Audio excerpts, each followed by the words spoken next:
Hey, AirSpace fans! Just a few months ago, 4 astronauts made the first trip around the moon in more than 50 years. They were out there for 10 days, and that means those astronauts slept in space. How do astronauts do that?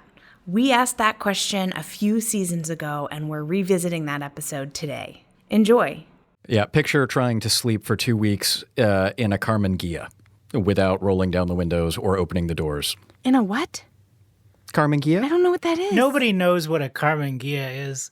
Come on. Is it like a smart car? Well, then let's bring it back. It's like the most obscure Volkswagen ever built. Welcome to AirSpace from the Smithsonian's National Air and Space Museum. I'm Emily. I'm Matt. And I'm Nick.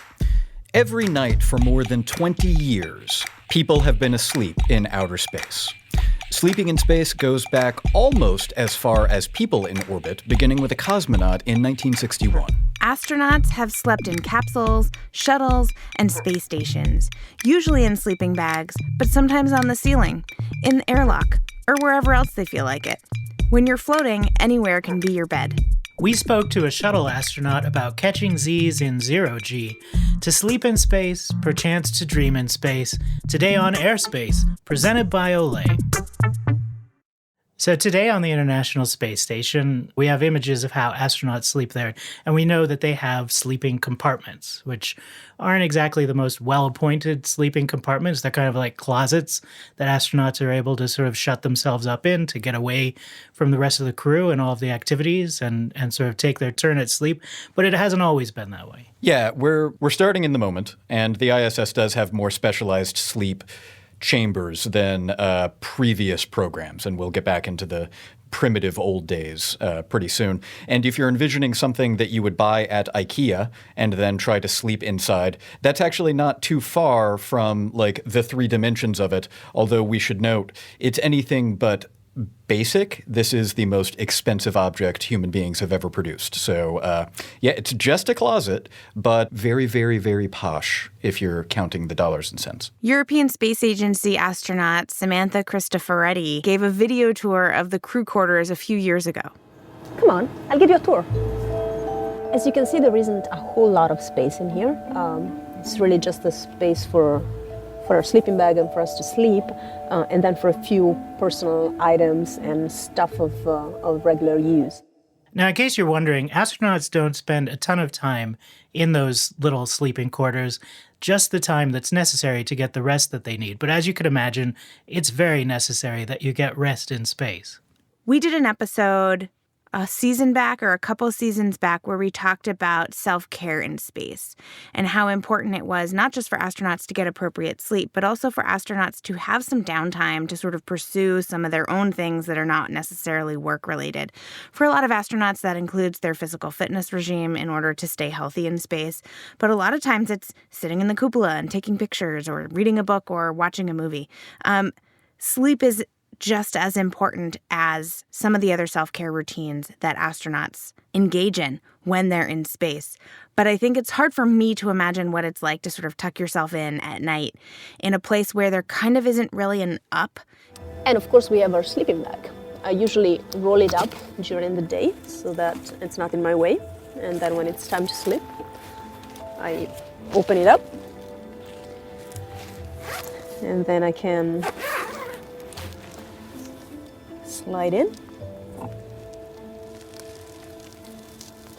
Some people leave it open, but I'm always a little bit cold, so I like to zip it up all the way.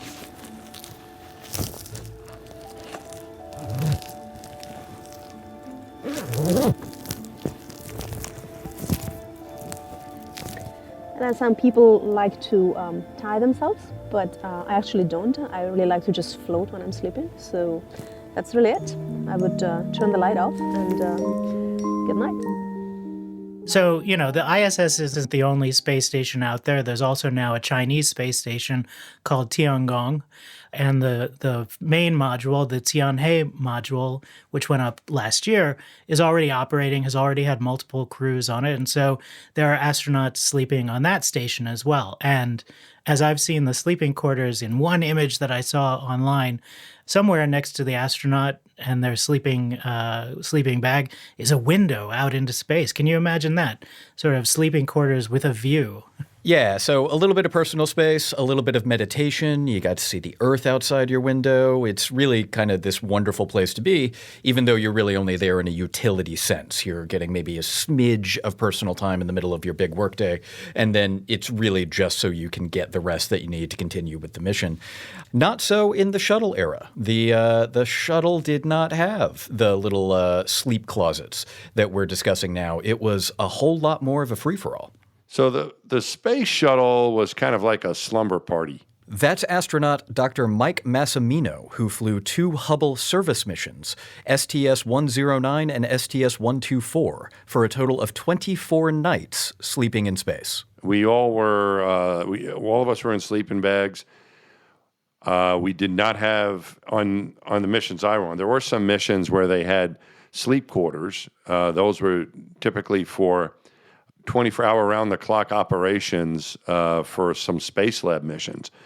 We didn't have those. We were all on the same shift, so we woke up together and went to sleep at the same time. Right, and it's worth noting, you sort of have the shuttle era that kind of leads us into the space station era, right? Like, we didn't always have a space station because it took a lot of time to build it. It's one of the reasons why sleep in space has changed over the years is because the facilities that we have available, right? Having a bedroom takes space. Shoot, I don't even have a bedroom in my apartment. I live in a studio.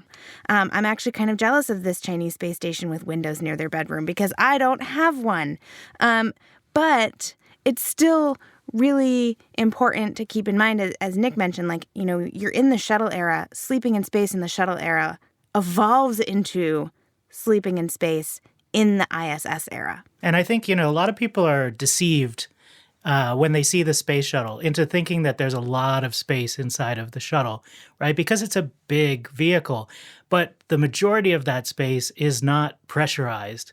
It is the cargo bay. And so the actual crew compartment in the nose of the shuttle is a pretty small space. It's just a mid-deck that's basically just a small room, and then up a ladder from the mid-deck is the flight deck, which is even smaller. So the whole thing is larger than the capsules that we sent to space prior to the shuttle era, but still small enough that crew can't really get away from each other when they're trying to sleep or have some time to themselves. Yeah, the ISS is bigger than a bread box. The whole thing is about the size of a football field, so there's space for dedicated space for sleeping. And Matt, you make a good point. The crew compartment in the shuttle is much smaller than you would think just looking at the spaceship, but that brings us to an interesting point as we go backwards in the land of Nod. You can utilize all dimensions of the space. The full volume of the crew capsule is available to you on the space shuttle. So there are no dedicated sleep quarters, but that also means no rules. Right. And like Emily said in the billboard, you can sleep on the ceiling or the walls or wherever you want. So we were kind of like, as I said, a big slumber party where you had set up your sleeping bag during the pre-sleep period, which means, brush your teeth, get ready to go to bed period. And you could set them up anywhere you want. Typically, the commander and the pilot slept on the flight deck. I think I spent one night up there with those. It was kind of like a sleepover up there with those guys. But the rest of the time I was on the mid-deck with the rest of the crew. The sleeping bags were kind of like bed rolls that you would roll out, and you could set it up just about any place. They had hooks on them that you could always find places to little areas, different things you could hook your those hooks up to, and then float inside of the sleeping bag and get some sleep.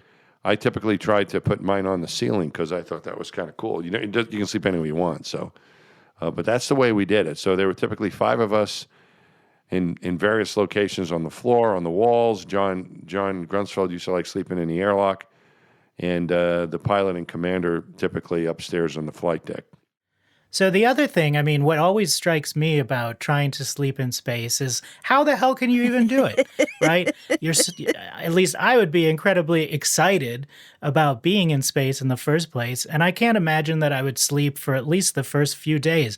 Yeah, the major one is that you're kind of excited about being there. So, everything's new. The first couple nights, I never take sleep medication on Earth, but In space, I did take a little bit of it just for the first couple nights, and then because I wanted to make sure I got my rest. But after that, I didn't need that. But you find yourself being very excited on launch day. When you get to space, it's just kind of hard to go to sleep because especially my very first night in space, everything was so new and exciting, and I don't know what the heck was going on. And so it was, it just took a little time to get used to it. All right, we've said this a couple of times now where we've alluded to there being sort of nights being spent in space and people sleeping in space. But the truth is, people have to sleep on completely invented schedules in space because you're witnessing multiple sunrises and sunsets every day from orbit. You're trying to sort of stay in sync with the people on the ground, but in the case of some things like the International Space Station, there's multiple ground stations. Well, no, Matt, you're totally right. To put it into perspective, you're talking about one sunrise and one sunset every 90 minutes. Which means if you're trying to sleep, let's say you're going to get an 8-hour sleep in. I'm jealous of you, but if you're going to be an astronaut and you're going to be on your toes, you've got to get good sleep. So let's say you're going to get an average of 8 hours per night. That's a lot of sunrises and sunsets that you have to sort of sleep through. You're kind of manufacturing a sleep environment because you're not going to bed after it gets dark and waking up as it starts to get light out. Like, that's just not going to work. Yeah, so bedtime on the International Space Station or in the shuttle is kind of dependent on the needs of the mission. Now, you started out on the ground, so timing it so that the launch comes at the beginning of your day can also be a little bit of a challenge. So there are kind of sleep protocols on the ground, too, where the astronauts will adjust their body to the mission clock a few days ahead of time, kind of like living on London time if you're going to cross the pond for, work, pleasure, what have you. Take it up with customs. So nowadays, the ISS clock is on Universal Coordinated Time, which is also Greenwich Mean Time, which means that American East Coast astronauts have to jump forward 5 hours when they prepare to go to the ISS. And once the astronauts are back on the ground, they have to make that jump backwards. And, very importantly, they have to remember that they are no longer sleeping in space. On Earth, though, too, you've got to be careful your first night coming back. When you're back on the planet and you go to sleep and you're kind of used to at that point after a while being in space and sleeping and waking up in space of kind of waking up and floating out of your sleeping bag kind of half awake. And you don't want to do that when you're on Earth. So you got to be really careful that first night that you don't think you're still in space and try to float out of the bed because you'll end up on the floor. That almost happened to me, but I was able to realize where I was before I actually plopped on the floor. As the non-music file and the co-hosting team here, I'm still really excited about the fact that most missions use music to wake up their crews. The way we were woken up on the shuttle was they would play music. We would have wake-up music, which was a tradition with the space shuttle that each crew member would get one song during the flight to wake up to, typically on a day that was like their big day, whether it was rendezvous for the commander or the spacewalk for the one of the spacewalkers. And your family usually had a hand in picking that out, what music it was going to be. And so that's what we would hear. You would always hear kind of like the satellite comm coming in over the speaker, kind of like this kind of scratchy kind of like kind of noise as you were acquiring the satellite connection as they turned on the communication. So you could hear them, and then you would hear like a little Quindara, bam kind of thing, and then the music would come on, and then based on whose song it was, that crew member would usually thank you very much for the song, blah blah blah. But that's how we would get up. Yeah, so clock radio in space. Beginning with Gemini 6 in 1965, astronauts have had a melodic morning thanks to mission control. Right, and apparently Gemini 6 got a parody version of Hello, Dolly, which I'd really like to hear. And Matt will sing it for us now. Oh, God, no. I would, but I don't know the tune. You don't know the tune of Hello, Dolly? Oh, I know the tune of Hello, Yeah, Dolly, I but do if not. it's a parody, Emily, take it away. not a chance. It would be like, hello, Wally. This is Jack Jones, Wally. It's so nice to know you're up where you belong. All systems go, Wally. You're 4-0, Wally. Tom, all that's Navy jazz for razzmatazz. Razzmatazz. You know, just the use of the word razzmatazz. I think they get points for that. That was good. I mean, you hit more notes than I remembered. So well done. Well, you know, and, you know, Mission Control typically chooses the songs, right? If you're the one who's flying, who's up in the ISS, sometimes maybe you get to put in requests, but it's Mission Control who gets to kind of, you know, decide whether they want to wake you up humorously, energetically, you know, with a mosh pit or whatever they choose, right? And it's something that's really interesting. It even carries over into robotic missions. They use wake-up songs for the rovers on Mars as well, which I think is kind of cute, since the rovers don't, as far as I know, have any appreciation of music. Let's get even wilder. Let's go back further. So the first person to sleep in space was German Titov. He was a cosmonaut on Vostok 2 in August of 1961. The mission was just over 25 hours long. Matt, to your point about being excited, he slept for more than 8 hours. The dude got like more than a standard night's sleep in his 1 day in space. So poor Titov was actually sick during a lot of that flight, and that's why he slept. Yeah, ignominious part of the first person to sleep in space. He was also the first person to get sick in space, so he needed it. He was just kind of sacked out on the couch with like hot water bottle and blanket up to his chin, a cartoon thermometer. It is comfy. I mean, maybe an extra thermal blanket for him. And this is fun. The first American to sleep in space was Gordon Cooper, Mercury Atlas 9 in May of 1963. That was the last of the Mercury missions. Cooper orbited 22 times and slept intermittently for a couple of orbits for about 6 hours, which is honestly, like, that's more reasonable. You realize that, you know, you're excited, except the other famous thing about Gordo is that he fell asleep on the launch pad during the countdown. NASA brass was not amused. So Gordon Cooper, pretty relaxed about it all. But didn't they keep him there for a really long time? Apparently it was it was more just the way that he was. They called him a strap it on and go astronaut. Like, he really wasn't concerned with the technicalities. So, like, I'm sure he was up there for a long time, but also he fell asleep on top of a missile on a launch pad, like right before they shot him into space. And one day when we finally get to do my movie episode on the movie The Right Stuff, we will talk about their depiction of Gordo falling asleep on the launch pad. Because it's in the movie, too. Everything's in that movie, I'm telling you. Oh, yeah, that's why the movie is 16 hours long.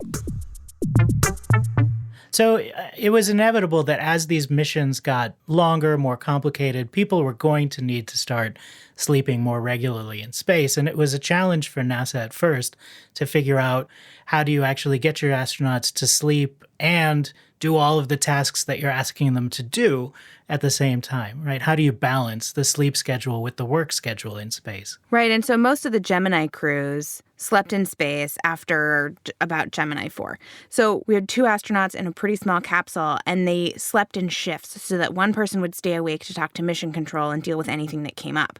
But the problem is that this is a pretty small capsule because it's only big enough for 2 humans. And so if somebody had to talk to mission control, the other person was inevitably going to get woken up.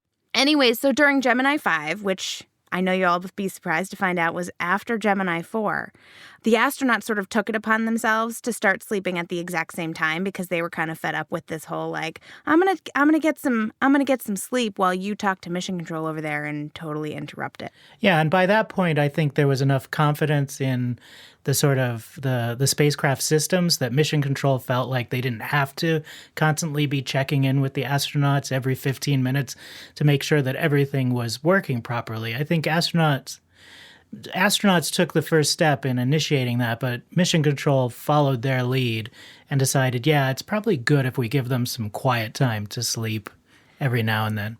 So we've got some cool archival flight audio of Pete Conrad, who's the Gemini 5 mission pilot, talking to the flight surgeon in Carnarvon, Australia. Gemini 5, Carnarvon surgeon. Houston surgeon is a little concerned about your lack of sleep. We'd like a status report on each of you at this time concerning fatigue level. Over.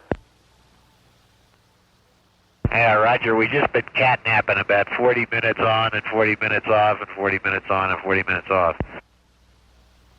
Roger, you have a busy flight plan ahead.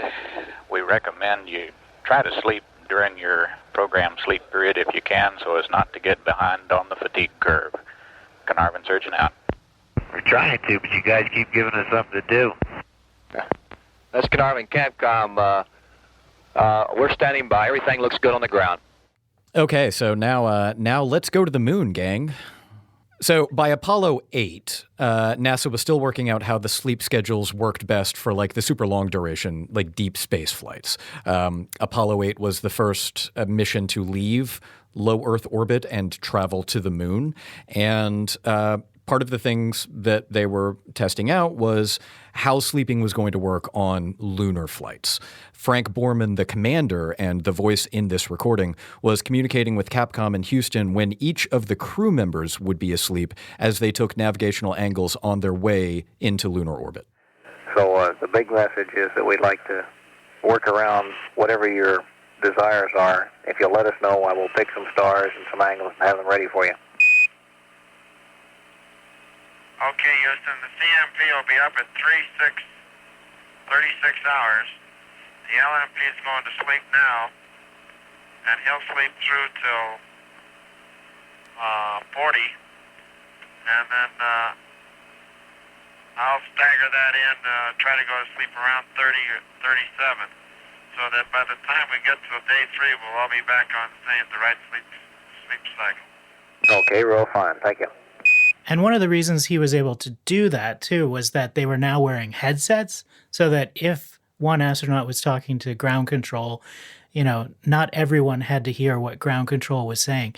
And if you've listened to any of our previous seasons, you may know that the Apollo astronauts also, for the first time, carried Walkman with them to space and now could put on their own little headphones and listen to music whenever they wanted to. So who knows? Maybe some of them were sleeping while listening to music.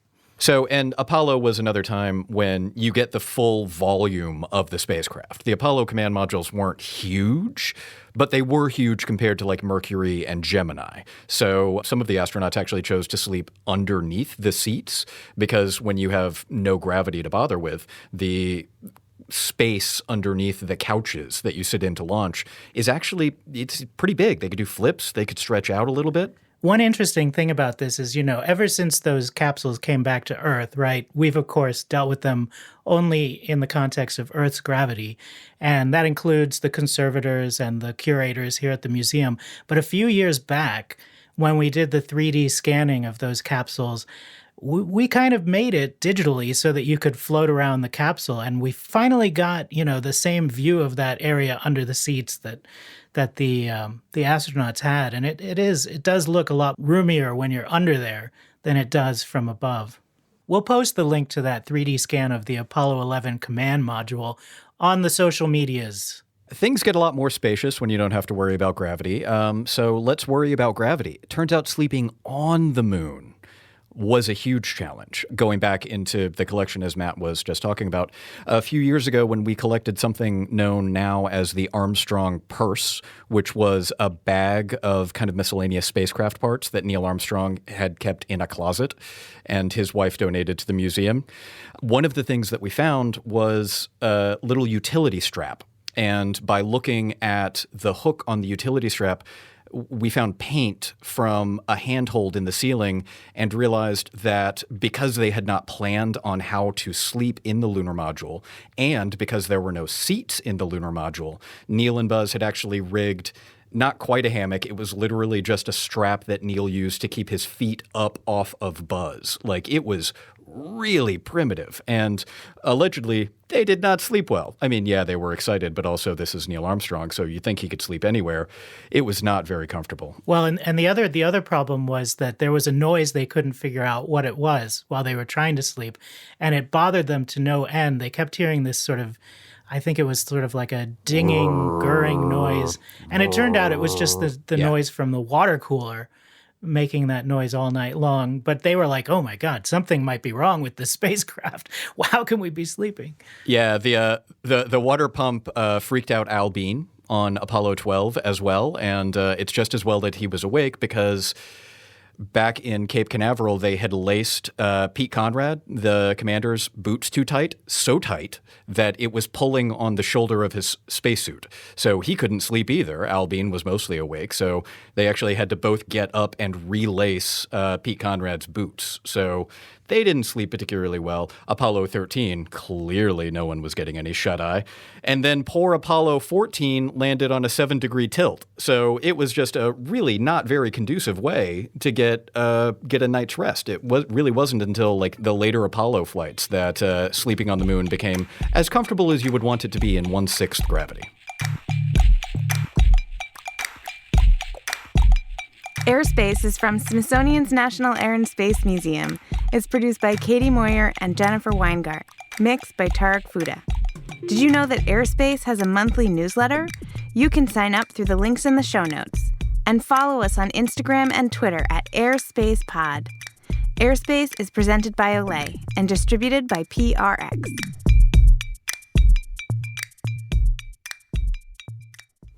Sounds like the worst camping thing ever because it's like really exciting and you like can't just like pop outside for like a walk when you can't sleep. Weird smells, unpredictable humidity. Nobody having bathed in like 4 days.